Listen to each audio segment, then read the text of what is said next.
2 बार 3 बार 4 बार पढ़िए समझ आएगी। पता है, मैं तो सरकारी स्कूल में पढ़ा था अपने गांव में, ठीक है।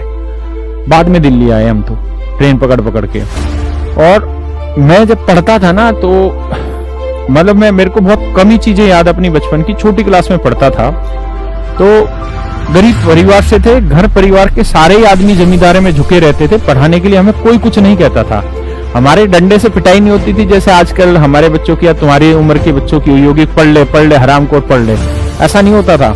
हमारे गांव में उस समय पानी नहीं होता था, मीठा खारा पानी था। हम 8-8 9-9 किलोमीटर दूर से लेके आते थे पानी, ठीक है। उस समय घर वाले पढ़ने की नहीं कहते थे, उस समय कहते जा खेत में पानी बढ़ाया, पुराने काम। छोटे छोटे बच्चे थे हम, 4-4 5-5 6-6 साल के, तब भी इसे हम काम करने लग गए थे, हमें कोई नहीं कहता था। मेरी एक ताई थी, वो घर में रहती थी, तो उसको मैं याद करके सवाल सुनाया करता था।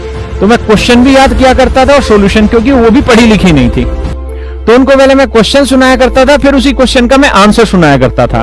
और जब मुझे कुछ चीज समझ नहीं आती थी ना, तो चूंकि मैं बच्चा था, मैं समझता नहीं था उनकी बातों को, और वो भी इतनी पढ़ी लिखी नहीं थी कि वो उन चीजों को समझ पा रही होती।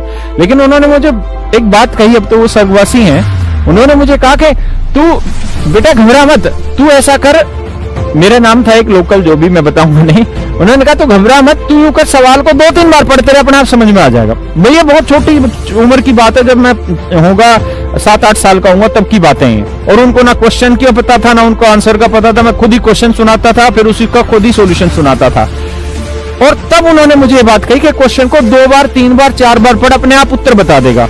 जो अनपढ़ थी उन्होंने मुझे ये बात बताई, और मैंने जीवन में हर जगह ये चीज फॉलो की है। आप चीजों को 2 बार 3 बार 4 बार पढ़िए, अपने आप उसका उत्तर समझ आ जाएगा।